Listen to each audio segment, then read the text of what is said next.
Hi, good afternoon. I'm Prachi, your today's teacher for maths, and we are going to learn about trigonometric functions. But before that, let me give you a quick introduction about myself. So, I'm Prachi Sharma, and I have done my engineering with civil engineering as a specialization and an MBA with finance. I have studied in MNIT Jaipur for finance MBA. And about my teaching experience, I would like to tell you that I have a 1.5 year of teaching experience in finance, and today this is my first class for maths. Yeah, so this would be a new, I would say, an experience for maths. So let's do it together. Trigonometric functions. So today is 18 September 2021, and we are going to study about trigonometric functions. So I hope you have learned about trigonometric functions in class 10. Yes, that is related to this, and we are going to study about this more. So let's start.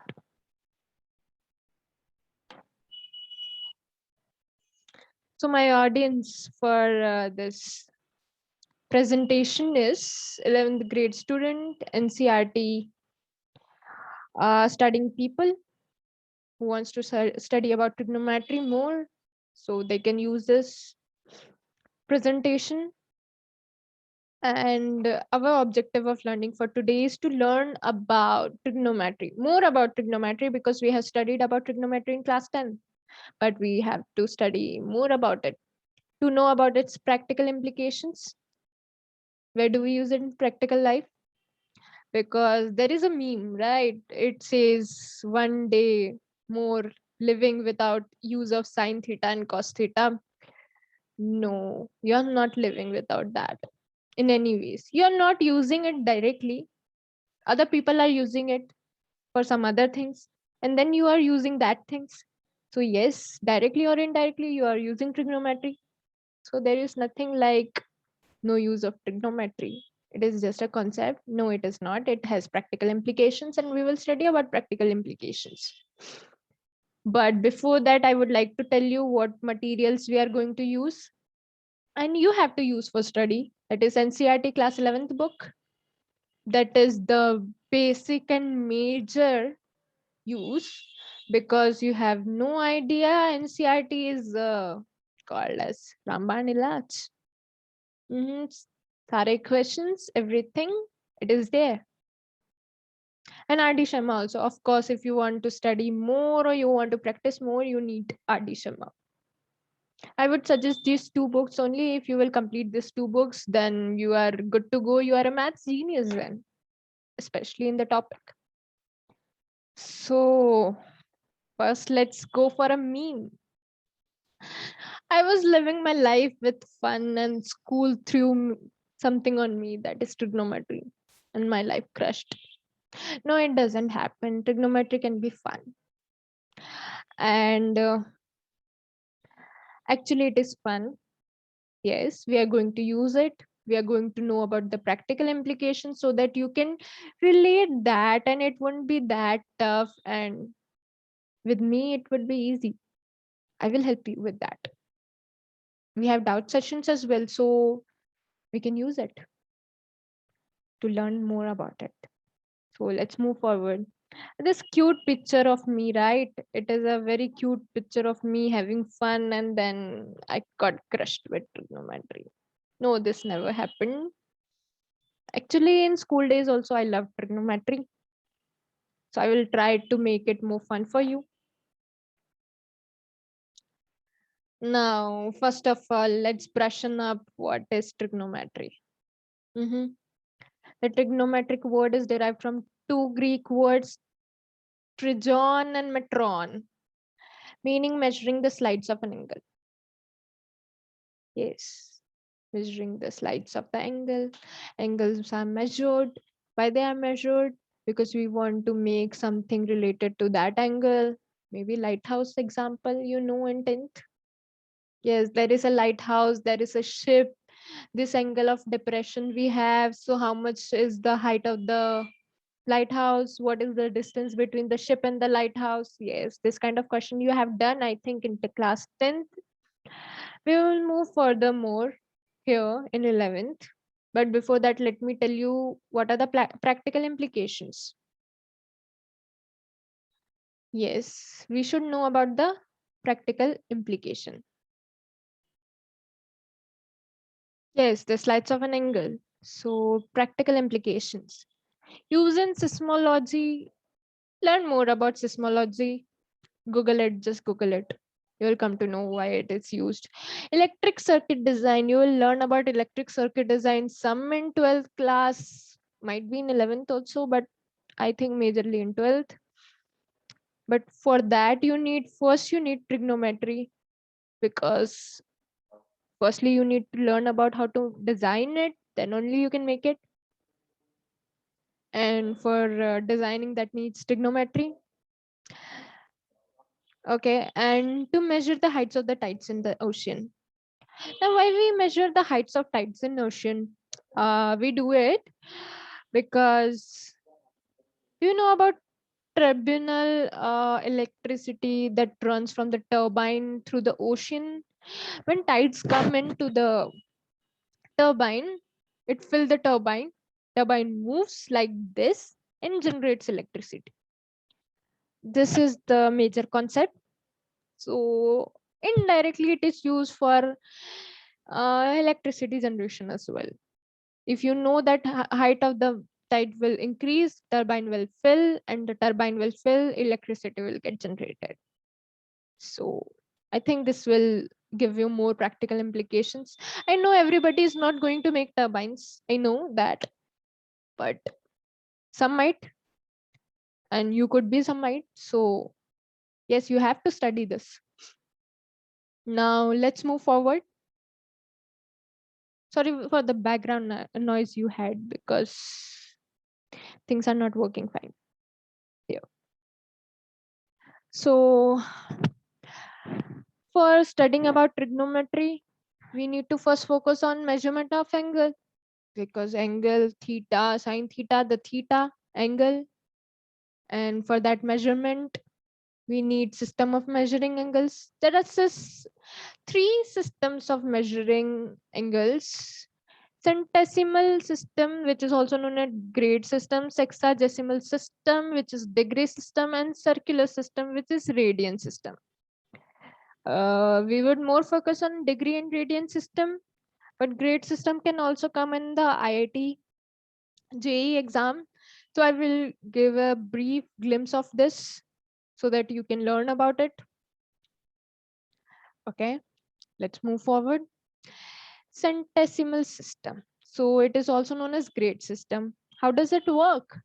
One right angle, that is 90 degree. We know that right angle is 90 degree, equal to 100 grades.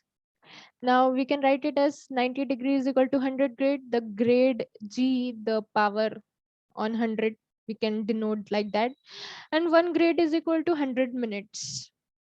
And 1 minute is equal to 100 seconds. Only in the centesimal system. Yes, sometimes in exams, this can create confusion. If there is written grade system or centesimal system, you would go for 1 grade is equal to 100 minutes and 1 minute is equal to 100 seconds. Only for centesimal system. I'm repeating this again and again just because this can create confusion. We are normally going to study more about sexagesimal system and circular system, but centesimal system can also come in exam. So you need to have a glimpse of it. Now, sexagesimal system, also known as degree system. Let's learn why it is called degree system. One right angle is equal to 90 degree and 1 degree is equal to 60 minutes. 1 minute is equal to 60 seconds. Now, this might look familiar to you. Yes, 60 minutes, 1 minute equal to 60 seconds. Yes, it is. And we use it on daily basis. One more practical implication. Yes. Something more about sexagesimal system, because we are going to use it more. So we need to know more. It is a British system. Obviously, you might have a question why we are using British system. We are using it everywhere. Indians are using British system only.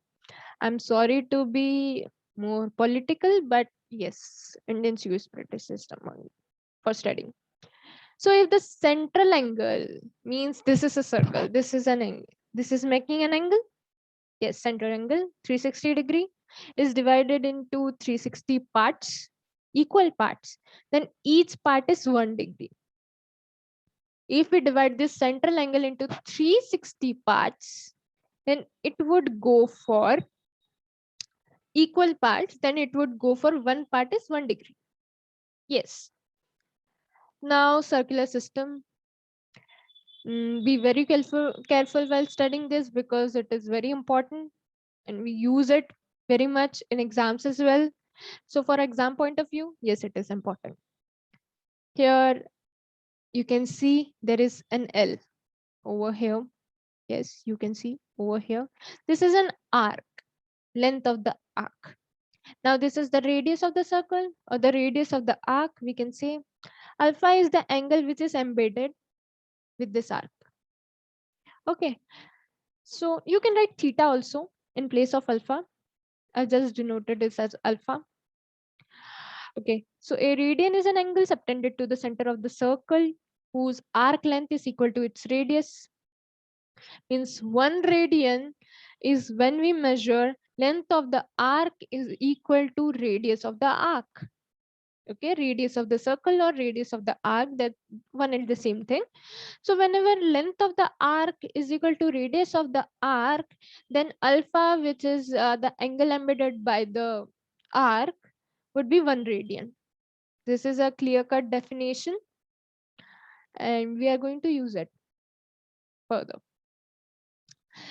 When it was calculated in sexagesimal system, length of the arc is equal to radius. That means 1 radian.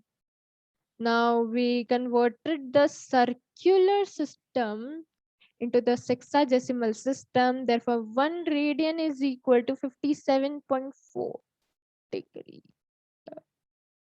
Yeah. Okay. Now learn it, by heart it, mug it up. Pi is equal to 180 degree. Simple, but you have to mug it up.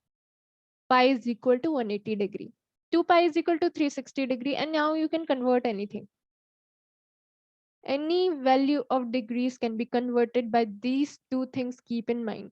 Not to keep two things also. One thing also you can keep in mind that pi is equal to 180 degree and you can convert any n number of degrees or n number of angles into pi, into the radians. We'll discuss more about it in further slides. We probably mostly use sexagesimal system because that has minutes and seconds according to what we have studied. 60 minutes, 1 degree, and 1 minute is equal to 60 seconds. Yes. Radian sometime uses power C. Please do not get confused.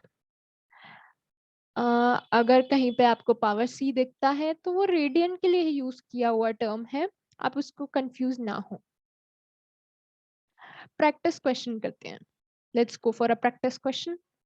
5 pi by 12 bracket c. C represents radians, so we have to convert that into degree. Now we know, we have by hearted in the last slide that pi is equal to 180 degree, so use it in this question. 5 pi divided by 12. So 5 into 1 degree, 180 degree divided by 12. So 900 degree divided by 12 is equal to 75. I'll wait for 30 seconds so that you can go through this. And you need not to pause for this video because that can make hectic for you.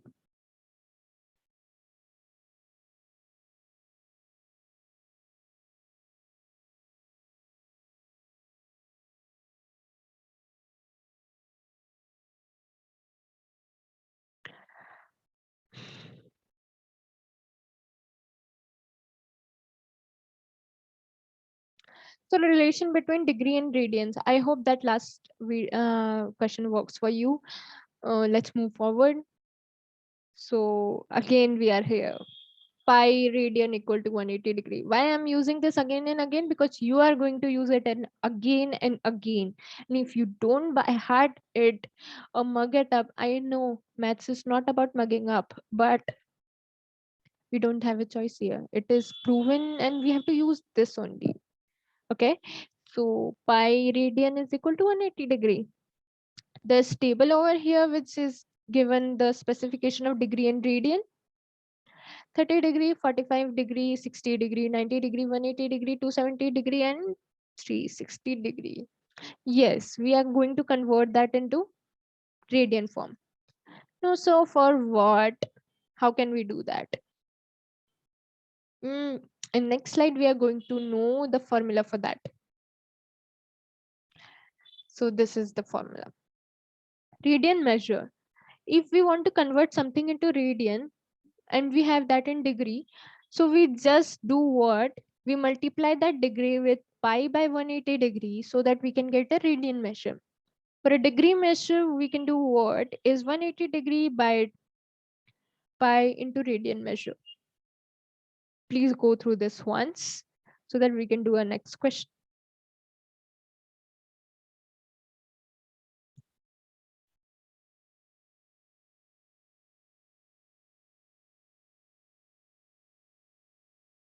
Express the following angles in radian form. So there are 3 questions and we are going to do it one by one.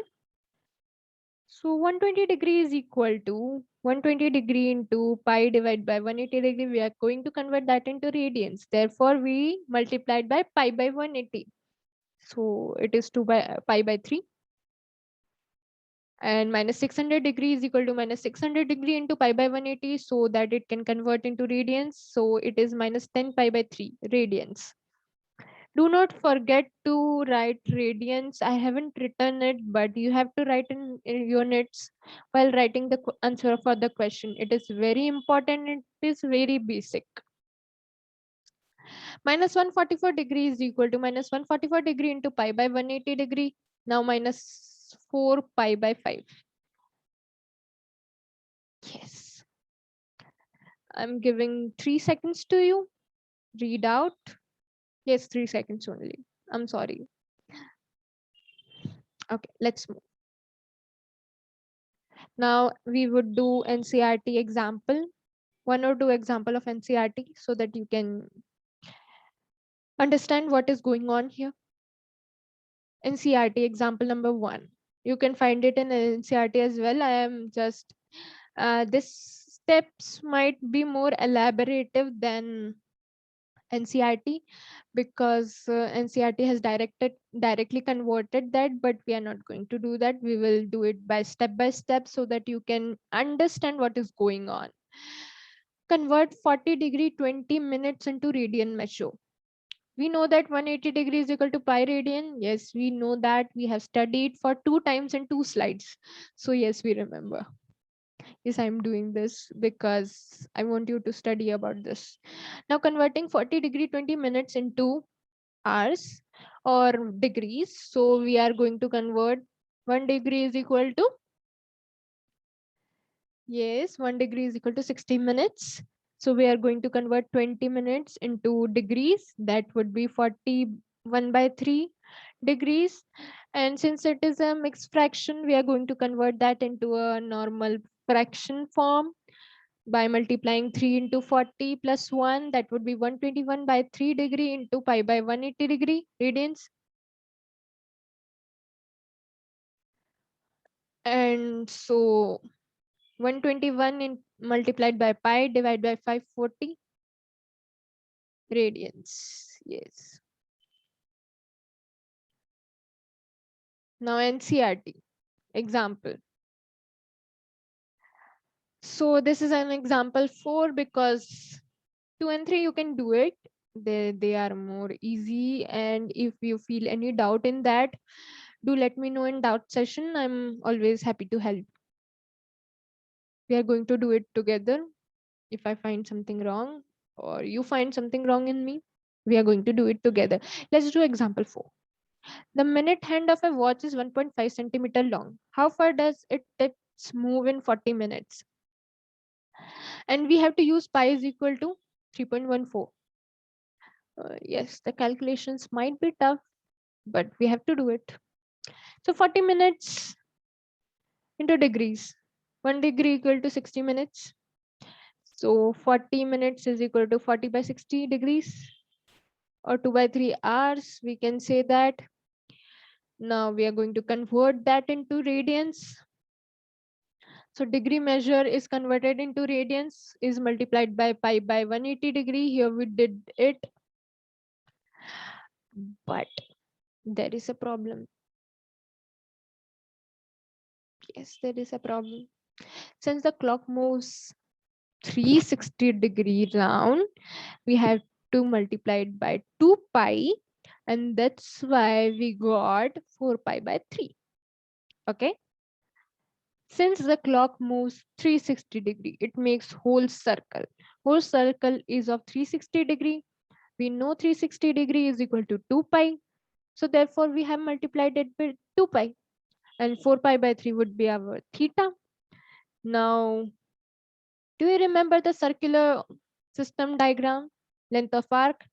Let's move the r to there, and length of the arc becomes more. Now theta would be 4 pi by 3. Length we have to find because it is asking how far does a tip moves. Tip was moving like this to the 40 minutes, like this.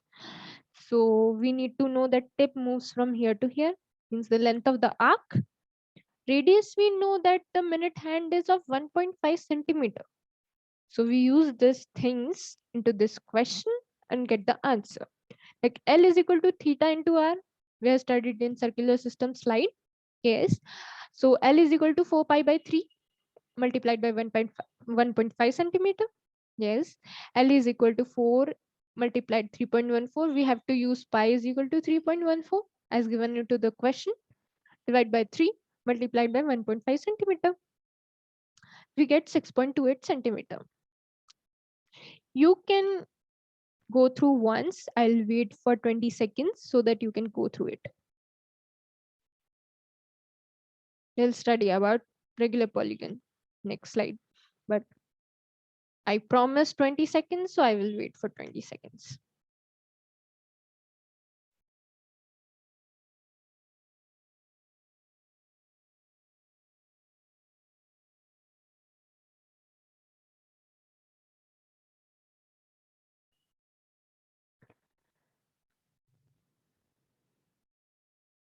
This is another type of practical implication. You can see that we are using a clock for this. Trigonometry is everywhere. We just don't use it actively. We use it passively. But it is everywhere.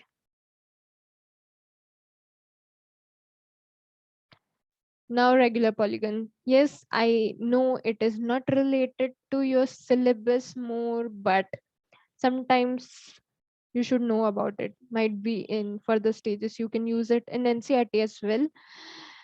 So let's talk about regular polygon. A regular polygon is a polygon whose all sides are equal and all embedded angles are equal. Means all sides and all angles in that polygon are equal. Now a question pop up in your mind. What is polygon? Yes, while reading this question pop up in my mind also. That's why I wrote it. A shape or a structure which is made by a number of finite straight line connected to each other. Okay, so suppose that this is a straight line. My hand, this one is a straight line. This is another straight line. I joined this, but it is not making a structure. Now I joined this. It made a structure, a triangle. Yes, it is a polygon. Smallest type of polygon is triangle. Yes, there can be hexagon, pentagons, octagons, and number of type. Quadrilateral is also a polygon. Yes, these are straight line joined to each other. Now what about, let's move again to regular polygon. When these lines are equal and the angles like this and like this, three all the angles are equal, then it is a regular polygon. It is a small topic.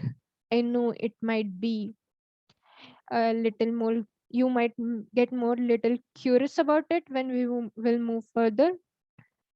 But yes, it is a very good topic. You will like to learn about it. Let's see what kind of polygons we have. Convex, concave, cyclic, equilateral, equiangular, regular convex, regular star. So while looking into the definition of regular polygon, we know that it has equal sides and equal angles. So it is a mixture of equilateral and equiangular polygons. It is a mixture. Yes, it is. Now, what is the center point of a regular polygon is referred as? I made a triangle, but you can make a quadrilateral, rhombus, square, anything, pentagon, hexagon, anything. Now, circumcenter is the center point of this polygon. बिल्कुल centre में जो point है वो हमारा circumcenter होता है.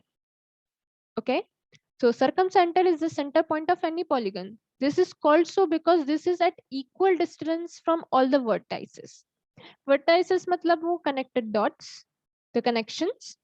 These vertices, this is a vertice. So ऐसा point जो सारे vertices से equal distance पे हो, and that is called as circumcenter. We will learn about a circumcenter in next slide. Let's move forward further. Now, fun fact before going to that. Sum of all angles of a polygon would be equal to n minus 2 multiplied by 180 degree. Now, I want you to tell me in the doubt session or the session we are going to have live, that what is the sum of angles of a pentagon. Okay. Let's see if my answer matches with you or not.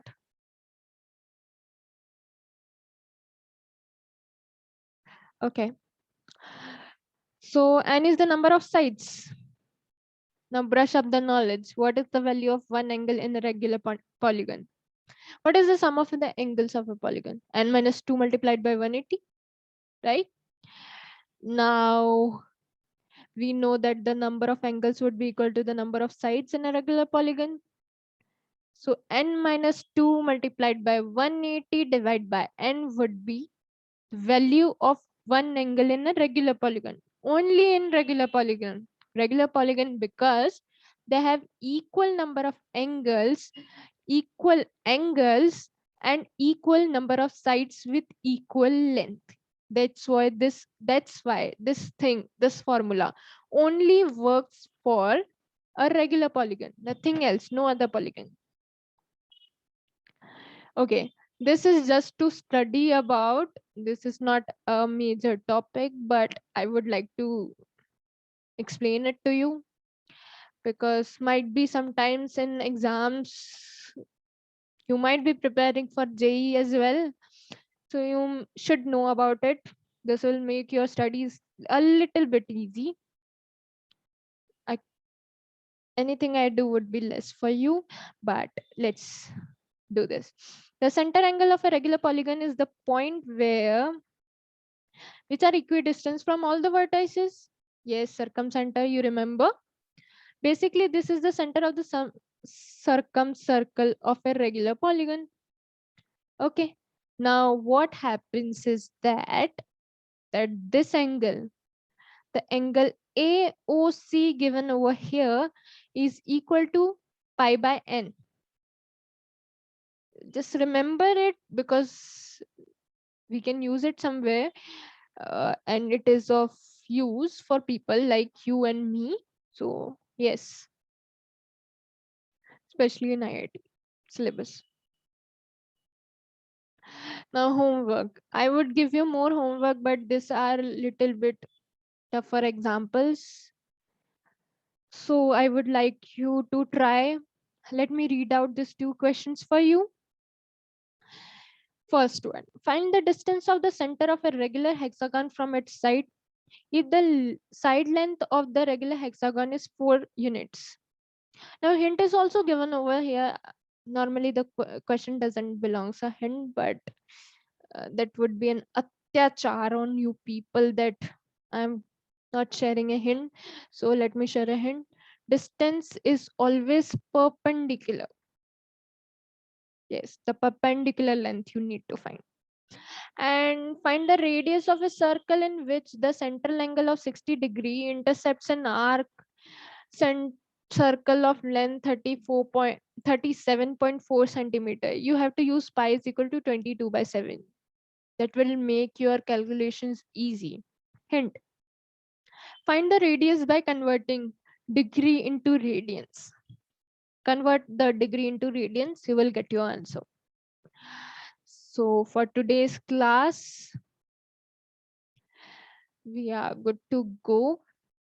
If you have any doubt, do let me know in doubt session. I'm always happy to help, and we will study next topic in next session. But before that, I will give you a homework sheet. So be prepared for that. I would give you good and easy questions only, but you have to prepare. We have already studied everything in this class related to the question sheet I'm going to give you. So it won't be that tough. Let's see. I'm happy to help and would like to look forward that some people would ask some questions. So have a nice day. Let's meet at doubt section today. Thank you.